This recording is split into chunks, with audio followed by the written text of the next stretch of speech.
I'm Turk Strawman at Thank you for selecting this appendix to my playlist and series, Medical Marijuana and Your Personal Evolvement.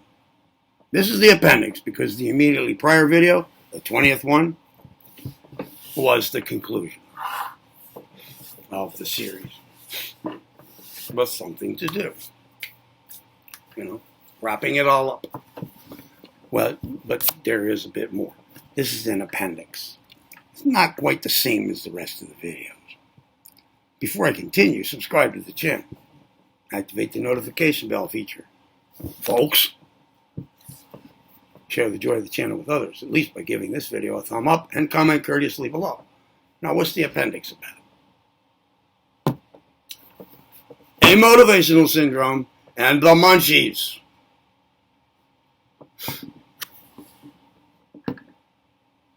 I think we all know what I mean by the munchies with respect to marijuana.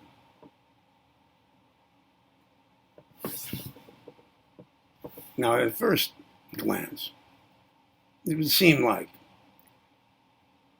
talking about a motivational syndrome and the munchies, pretty much all I can say is try to avoid them. But what do they have to do with your self-mastery work? How can we turn this discussion into, and how can we put together this aspect, or these two aspects, which are downsides of marijuana use, cannabis use, into something working together with self-mastery and so on? It would seem like, no, this is not that kind of video. And you have to make it that way. So I will. And it's a valid way to go. But that'll come last here. The munchies. You know what that is. And it kind of goes hand in hand with the other thing. A motivational syndrome. Motivational. The word motivational with the letter A before the M. Amotivational.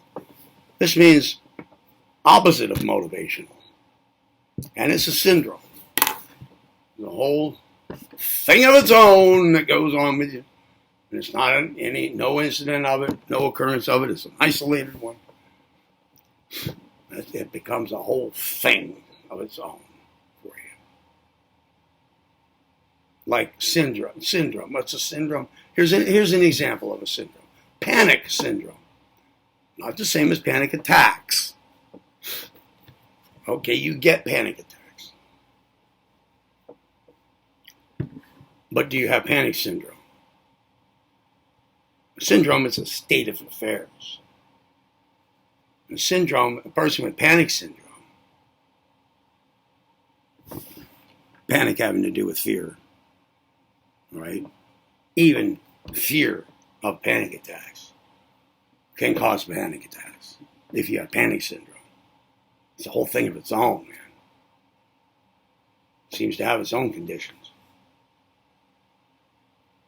All right.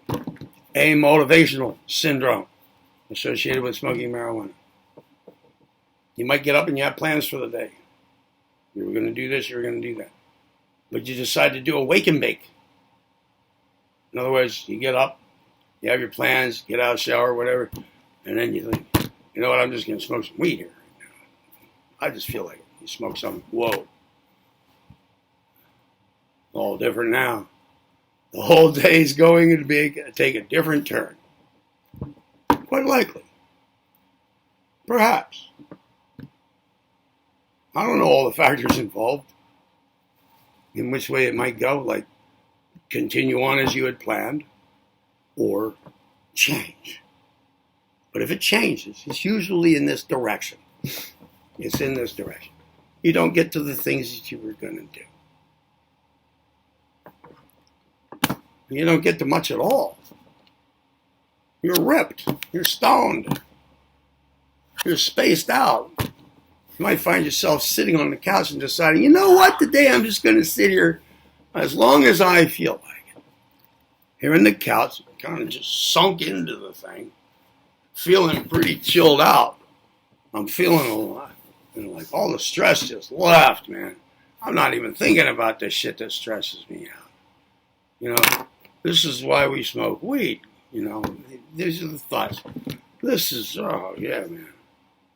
Shit. I just felt all my cares drift away. I don't even think of them. Nothing's bothering me right now. I'm just going to watch cartoons all day. Or as long as I like. I'm just going to sit here and watch cartoons. And then what might come next? Jeez, I'm hungry. Man, am I hungry. So you end up not doing much at all. Not doing what you were going to do anyway. Or the things you should be doing. But you are munching out.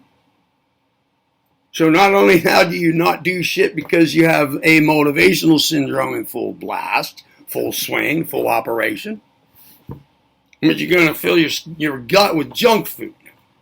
Well, that's really going to help. And so you end up pretty much just not doing much that day and really being zoned out. And by the end of it, maybe feeling pretty listless and just kind of like wiped out. Feel like you should just get some sleep. Which, you know, this is a great way to not start the day. Not a great way to start the day, right? But it could be a great way to end it. So what can I say? What can I say? Can I give you some trick to get the best out of these two things, the munchies and a motivational syndrome? How to turn them into positives? No, I can't. I don't know how to do that. Not addressing them directly as they are. That's why it may appear that this video doesn't really belong in this playlist. And it is why it's stuck on as an appendix. But here's what you can do. Look, first of all, it just makes sense, right? I'm just going to lay out the obvious and then get to my point. The obvious is, if you have things to do, maybe don't get high. I mean, be more careful about that. If you are prone to the munchies and amotivational syndrome, then be careful when you smoke.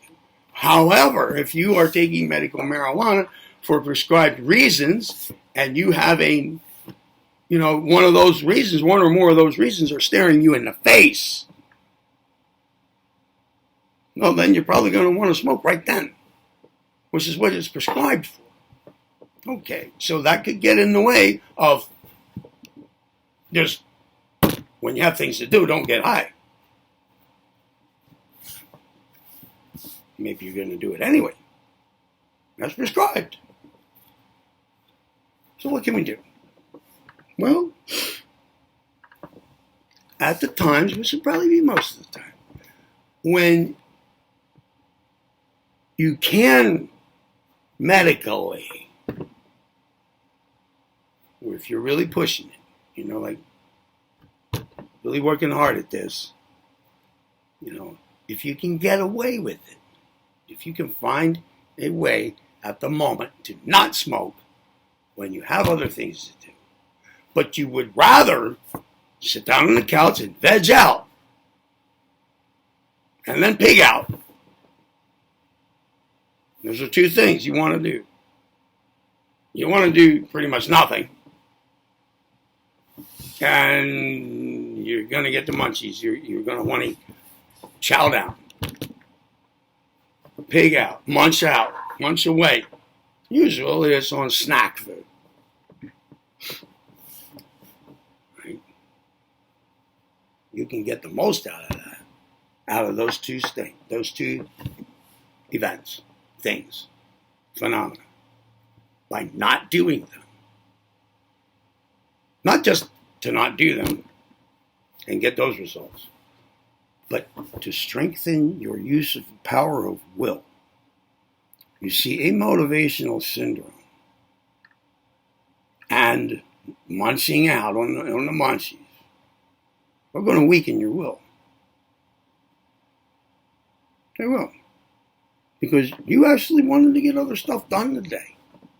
And you don't want to sit around and drag yourself down and feel like you swallowed a bunch of glue from munching out on junk food. It's not a good feeling, really.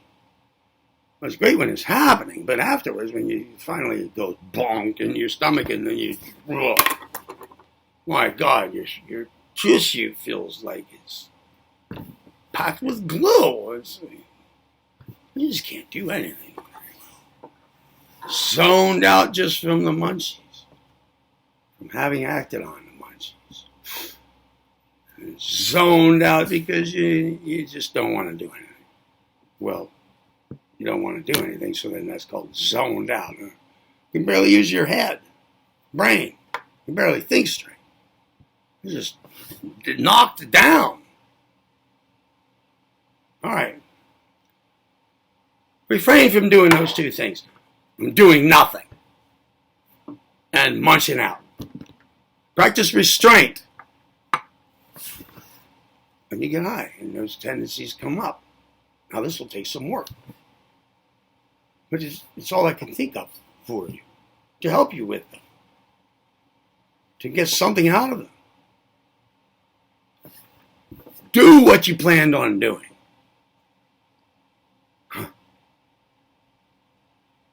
And don't chow down.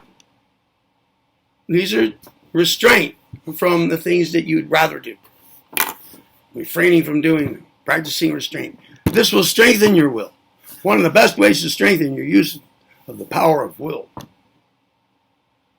is to refrain from doing something you want to do, that you desire to do. In this case, you desire to veg out and munch out. So refrain from those. I know. Maybe you don't feel like you have that much willpower. But that's not the right way to think about this. You think about it like this because it kind of it's like reverse engineering it. You don't do those things to increase your use of willpower.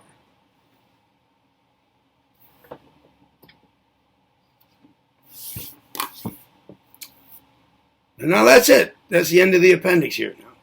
This is the 21st video in the series. It's like a baker's dozen. A baker's dozen is 13. You get 12 donuts. You get a dozen donuts, but there's 13 in the box. It's just one for good luck kind of thing. The baker's dozen. Well, this is the baker's dozen of... This is the 13th donut video in this playlist for you. There you go. Like the video, thumb up. Didn't like it, thumb up. Subscribe, get notified. Comment courteously below. Share. All right, then. See you elsewhere in the channel. Taranki Ramacharaka. I'm Turk Strawman. Be well.